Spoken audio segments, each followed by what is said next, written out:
Good afternoon and welcome to our Google Hangout. We apologize, we had a little bit of technical difficulty with some new updates to the Google Hangout software, but I think we are good to go. My name is Laura Panos and I'm a genetic counselor for Baylor, and I primarily see individuals at risk of cancer very similar to someone like Angelina Jolie. I think we've all heard her story recently about her BRCA1 mutation and her choice to undergo a preventative mastectomy. So we have here today a group of panelists, several physicians, and a patient who also has a BRCA mutation who we'd like you to get to know a little bit better. I would like to go ahead and have the panel introduce themselves, and we're going to start with Dr. Elizabeth Jeckett. Hi, my name is Dr. Elizabeth Jeckett, and I'm a diagnostic radiologist specializing in breast imaging. So I've devoted my professional career to the early detection of breast cancer. I myself am also a BRCA gene mutation carrier, as well as a breast cancer survivor. I was diagnosed with breast cancer over 12 and a half years ago. Thank you so much, Dr. Jeckett. Dr. Rachel Zent, can you go ahead and introduce yourself? Hi, I'm Dr. Rachel Zent. I'm a surgical oncologist at Baylor University Medical Center in Dallas, and I specialize in breast diseases and breast cancer and see a lot of patients for benign diseases of the breast as well as breast cancer and see them through their surgeries. Thank you so much. And finally, Dr. Sanjay Uman, can you introduce yourself? I'm a medical oncologist in Dallas, in Fort Worth, Texas, actually. I am involved in the breast program with US Oncology, and I see a lot of breast cancer patients. That's my field of interest also.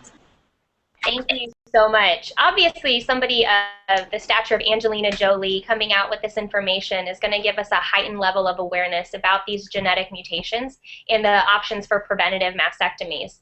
I'd like to take the time now to introduce a patient who can tell us a little bit more about her personal story. Paola, can you talk a little bit about your personal story with a BRCA mutation? Yes, I was diagnosed with the BRCA mutation back in November, and I decided to go ahead and have a double mastectomy and with nipple sparing and a full hysterectomy. And I just got my reconstruction done. I'm finished, and I'm going ahead with my life. Fantastic. Thank you so much for everyone for being here today and joining in with us. I'm going to go ahead and ask each one of the physicians several questions. Some of them will be targeted to a doctor or the patient here on the panel. Some will be general, and anybody can come in with an answer. I would like to start first with Dr. Zent. Paola just mentioned a procedure she had called a nipple-sparing mastectomy. Dr. Zent, can you please tell us what that is? Sure. So with mastectomies, it used to be commonplace that we believed you couldn't save the nipple and the areola at all when we did the surgeries, whether it was for cancer or not.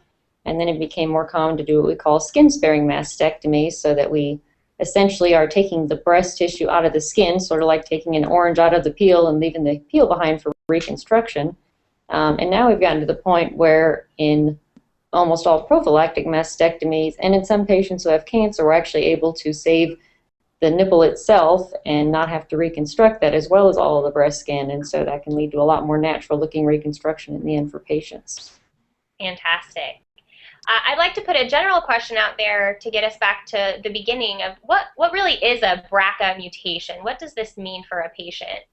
Would anybody like to take that question?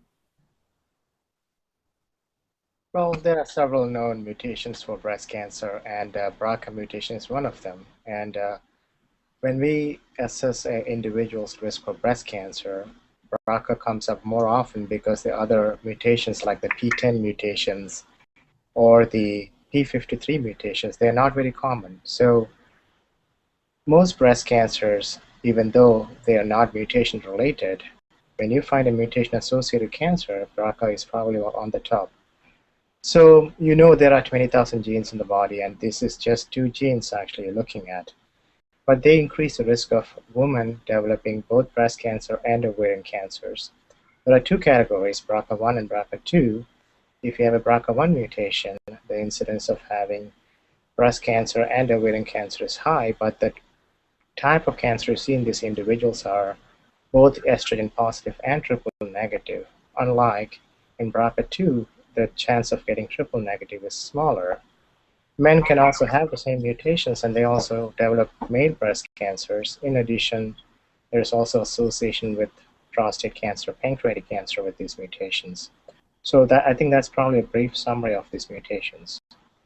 When I visit with my patients about breast cancer and their risk for breast cancer, I like to emphasize that only about 5 to 10% of breast cancer is truly hereditary, meaning there is an abnormal chromosome passed from one generation to the next.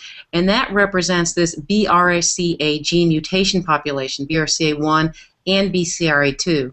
The thing about that is about another 15% are considered familial, meaning they tend to run in families, but we have not identified those abnormalities on the chromosome. So I like to also emphasize to patients that about 75% of breast cancers have no significant family history of breast cancer. So when we're talking about what Angeline did and about this patient population, it is a very small population of patients. But affirming my colleague, when we have this known gene mutation, it significantly increases the risk for that woman developing breast cancer or ovarian cancer over her lifetime. So it's very important that she go through a genetic counseling program. Great. Dr. Jagged, I think that answers a good question how this testing is not necessarily for everyone. People who would benefit from a BRCA1 or 2 test typically have a personal or family history of one of the associated cancers, and many of those women have quite a significant family history. Let's take a look at our patient on the panel and see what her family history was that motivated her to undergo the genetic testing. Everything started because I found a lump on my breast, and I went to the doctor. The doctor thought it was just fibroids and fibrocystic, and he didn't think much about it. He sent me to get a mammogram and a sonogram, and I went to the radiologist. She said that it was possibly benign. There was nothing. It was a fibroadenoma. That's what they told me it was. And but when my doctor received the radiologist sent information to my doctor saying that it was possibly benign, the doctor wanted to know exactly what it was, so he sent me to a breast specialist to find out if that cyst was cancer or not. They did a biopsy, and it was benign. But I mentioned to my doctor that I do have family history. I have my sister got uterine cancer when she was 26, and right now she's cancer free. And my aunt from my dad's side got breast cancer, and she passed away when she was 36. And her 2 daughters, my cousins, got breast cancers when they were in their 30s. I will say like maybe 36, 38. So my cousin gave me her exact number and name of the gene for me to get tested specifically. In that one, it was called deleterious.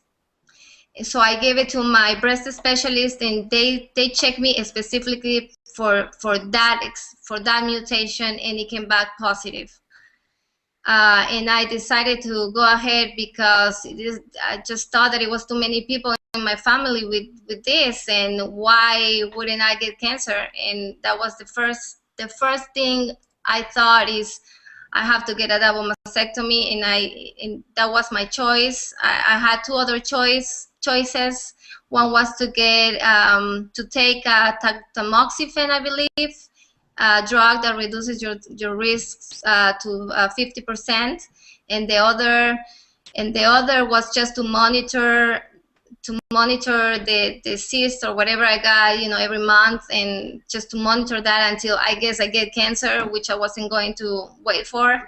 And that was really why I decided to go ahead and get the double mastectomy. I have 2 little kids. I have a husband, and I was in fear, really. I didn't know what this meant, and I just wanted to have that right away. I think this poses a lot of great questions insofar far as, this choice really comes down to personal choice and timing. When a person finds out that they're BRCA positive, the recommendations are really ones for patients to decide whether or not they want to choose prophylaxis by having their breasts and ovaries removed, or maybe delaying that. If they're very young and opt to or would like to have a family, they may opt to have their family and then following that have their breasts and ovaries removed. So it really is a personal choice. And for those that don't elect to have these surgeries right away, in the breast imaging world, what we recommend is for those high-risk patients that are known BRCA gene mutation carriers to have annual MRIs in addition to their mammograms.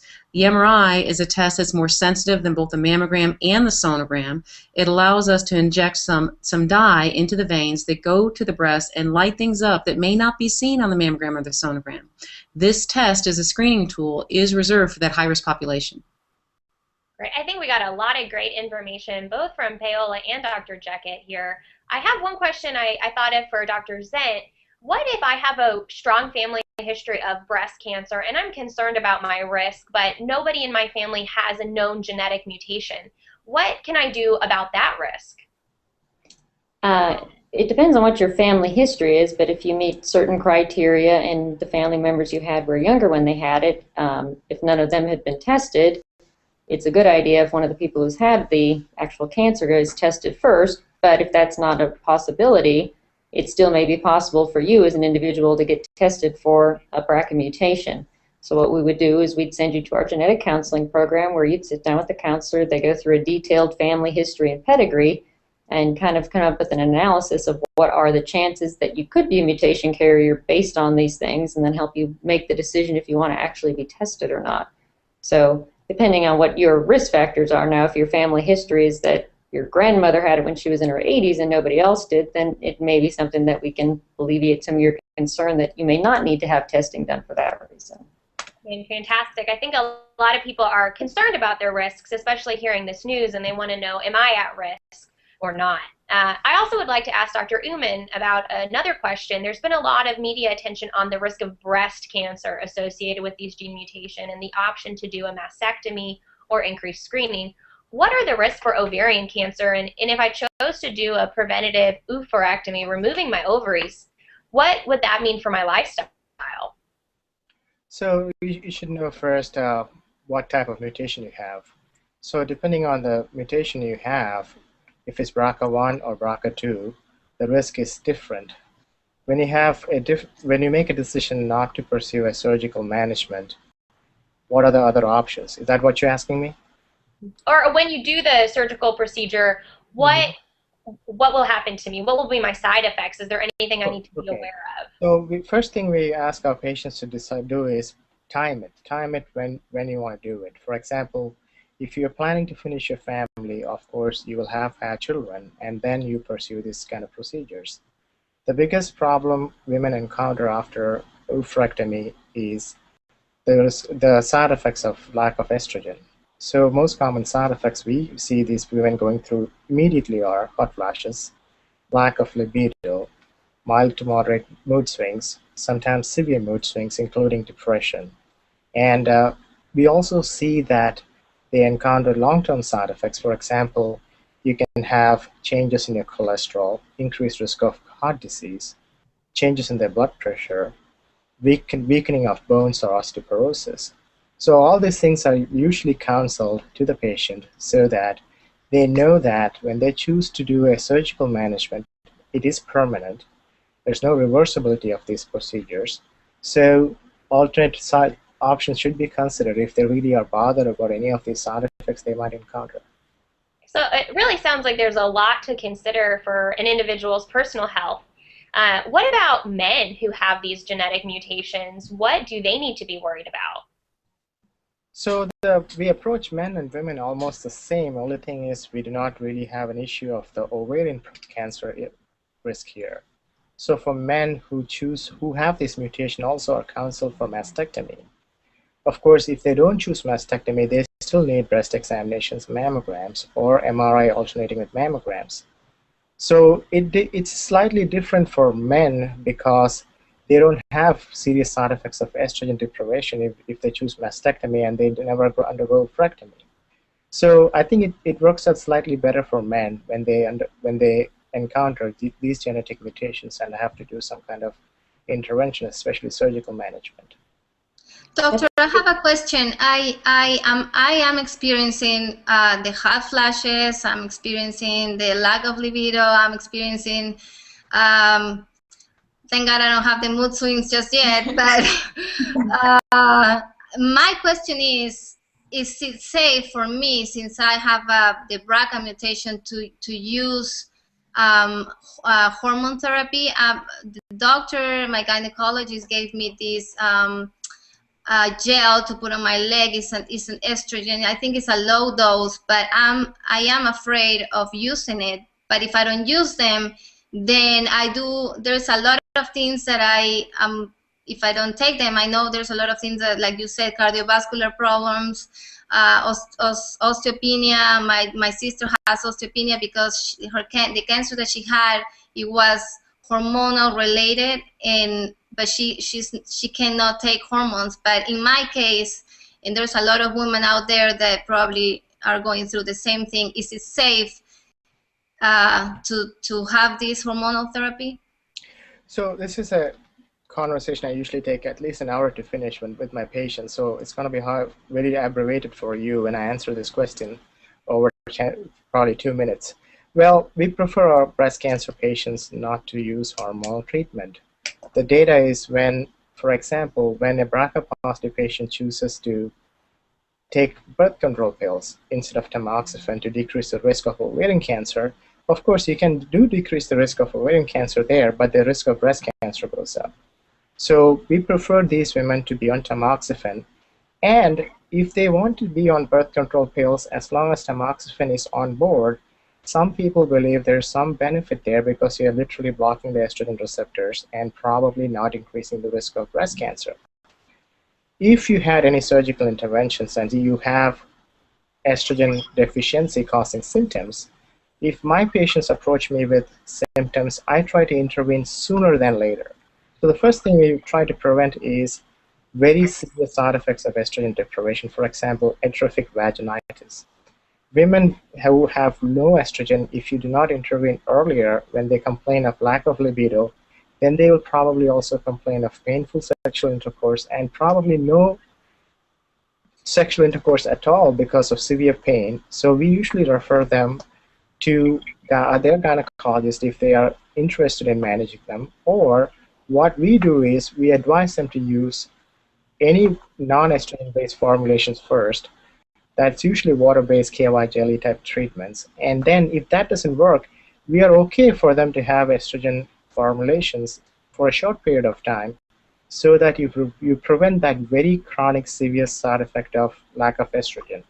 So there are non-pharmacological other treatments which are available also for all these symptoms, which includes counseling, acupuncture. All those treatments are all described. Each individual responds to different types of treatment, so it's probably appropriate to sit down with your doctor and see what are the several options you have so that you can pick and choose either a medicine or a non-medical therapy or a medicine that does not adversely affect your breast cancer risk. I think we're hitting on a lot of great points, but I think it also is emphasizing that this is a very, very complicated issue, and there's a lot of personal choices that need to go into making a decision on to do genetic testing and what's going to be the best surgical or management options for the patient. We haven't really talked about how this is inherited. I think this might be a great question for Dr. Jeckett. How does this affect our family if we, in fact, have a BRCA mutation? Well, once you identify a carrier, then back, if people remember when they did their little family trees in grade school and create these what we call pedigrees to see how this disease is transmitted. If someone is diagnosed to carry this genetic mutation, the chances of that person's offspring of having that gene mutation is 50%. There's a 50% chance the patient will have the gene transmitted to their child, and there's a 50% chance the patient won't have the gene. So it affects families in many ways, and that's where the genetic counseling becomes crucial insofar as deciding who should be tested and in terms of how that might affect how they might choose either surveillance or prophylaxis. Hi, Paola, can you tell us what test you had to undergo in order to find a genetic mutation? Is it as simple as a blood test or a saliva test? It was just a simple blood test. I went to the office and they just took a small sample and that's it. I waited for 3 weeks and I got the results in 3 weeks. Excellent. So it is fairly simple. Most people draw blood or can collect a saliva sample. One question I have, I think, is for Dr. Zent, is about the risk of breast cancer. So would any woman who's worried about her risk of breast cancer benefit from a preventative mastectomy? No, not necessarily, because it depends. I mean, a lot of women perceive their risk to be higher than it really is, depending on their own individual risk factors, remote family histories, and things like that. Although the thing I tell patients who do develop breast cancer is the two most common risk factors are being female and getting older in general, and about 12% of the population will develop breast cancer for those reasons. But that also means that the other 88% without mutations probably won't. So, you know, with mastectomy, even with reconstruction, the goal for the plastic surgeon is that in a bra or a bathing suit, nobody's going to know the difference. But you will always know the difference between your own breasts and reconstructed breasts. And it is a surgical procedure, and it has risks associated with it. And so we don't want to put people through that unnecessarily. Now, it's definitely a conversation people should have with their physicians about, you know, analysis of their risk. Is there anything we need to do to modify their risk? But once we've, you know, been able to place you into an average or slightly above average risk category, prophylactic surgery is, you know, the risks of it are not going to outweigh the benefits for those individuals. Definitely. Another question I have is, now that somebody as famous as Angelina Jolie has come out with saying she has a BRCA mutation, Dr. Jeckett, you see a lot of women who have not had cancer. Do you think many of your patients coming in for screening mammograms and MRIs are going to be requesting additional information about genetic risk to develop cancer? I think they will. One of the things that we do at our breast center, which is a comprehensive breast center, is we try to take a detailed history so that we can alert to the patient whether or not we think they are at a high risk, so that we can refer them directly to the genetic counselor just based off the intake sheet that we get from them in terms of their information. I think patients are thirsty for this knowledge because I think there's a lot of misinformation out there. But any patient who comes to the center, we try to assess whether or not they might benefit from genetic counseling. And one thing I'd like to add too with the male breast cancer is that, you know, patients, males can be carriers of the gene, never develop breast cancer themselves, and still pass it on to their offspring. And so if the male knows that they have it, that's important to know, or if there's a paternal family history, because a lot of patients seem to have a misperception that they really look at their mother's side of the family more than their father's side of the family. But even if their father's never had a breast cancer problem, it doesn't mean that he can't be a carrier and they can't inherit the gene from him.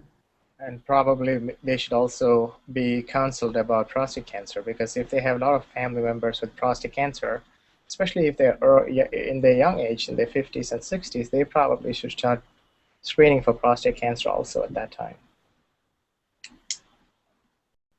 Excellent. Well, where can a patient go to learn more about the risk to develop breast cancer, or to find a genetic counselor or a physician who specializes in a genetic risk assessment? I think this ought to start with their primary care doctor, because each primary care doctor should have a network of doctors they work with. So first thing to remember is all these patients, especially with the news about Angelina Jolie, there's a lot of talk about breast cancer risk in the country now. So everybody is rushing to find out, what should I do? So they should especially know that these mutations, the germline mutations, are, first of all, not the most common causes of breast cancer. Most common cause of breast cancer is the de novo breast cancer that occur. But if you have significant family history, they should definitely get genetic counseling. Second thing is, this BRCA1, 2 are not the only reason to get breast cancer with family history. So there are other diseases. So for example, if somebody has a disease, a family history of disease called Cowden syndrome, how do you counsel a patient regarding that unless you see a healthcare provider who is especially trained in this field? So I would tell them probably to start with their primary care doctor. There should be a network that's already established for these patients to be referred to. I think they all should start with a genetic counselor more than an MD who is a specialist in breast cancer or breast surgery, because there's a lot of things even a specialist in that field might not know that a genetic counselor might help them with. And of course, you should identify the risk population and advise them what are the options if they test and get positive results, because some people will be shocked to find out once they get tested that what should I do? For example, recently I saw an individual who was 80 years old who got tested for BRCA and was referred to me. And I was wondering, well, why did we test this individual at 80? Because she has gone beyond the age of 70, and she already beat the odds.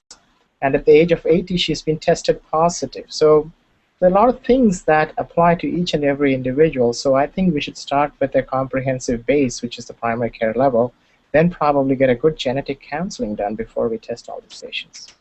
I would like to echo my colleagues' words insofar as I think genetic counseling is the key, and I think we need someone equipped to help the patient deal with results, positive or negative, and how it's going to impact not only them, but family members as well. And in terms of a resource, I think a lot does get put on the family practitioners to kind of know everything, but in terms of breast imaging, in terms of genetic counseling related to breast diseases, I really think comprehensive breast centers are really a great resource. Once again, anyone coming in through a comprehensive breast center, as a general rule, fills out enough information to know whether or not they might be at higher risk to have genetic counseling. In addition to that, a simple phone call, if you're under the age of 40 and not having mammograms, it would be a great resource so that how you can get in touch with genetic counseling. Excellent.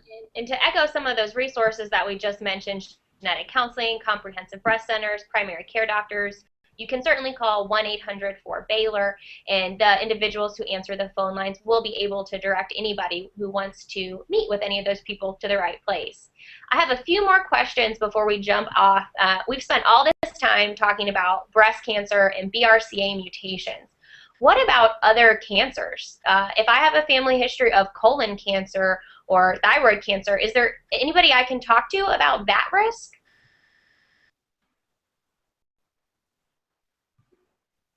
Again, it's something you'd want to bring up with your primary care practitioner, because there are other genes that are related to other cancers, whether it be colon cancer or other related symptoms. So if they see a pattern or they see a number of cancers, some of which may have a genetic link, it's still something worth sending those patients to a genetic counselor for, because there are other things that can be tested for other than just BRCA genes that do increase your risk for other types of cancer.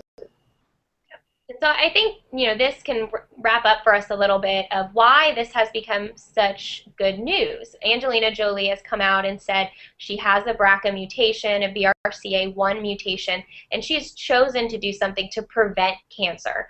It would be amazing if technology could continue to advance and research could continue to advance, and we have multiple options for prevention of a variety of different cancer types for both those people with family histories and maybe one day for all people. But that's probably a long way ahead of us. I think this is very exciting news, and we're all grateful that Angelina Jolie was happy to share this information and inform us all a little bit about her decision. I want to thank everybody for jumping on the call today. We're all on this Google Hangout. If you would like to view the Google Hangout again, you are certainly welcome to do so. It will be posted on the Baylor YouTube website, and you can access that by going to youtube.com/Baylor Health. I do want to thank the physicians, and I certainly want to thank our patient for volunteering their time to spend with us today. In summary, I think we've learned that not everybody needs genetic testing for a BRCA mutation, and certainly not everybody would benefit from a preventive mastectomy.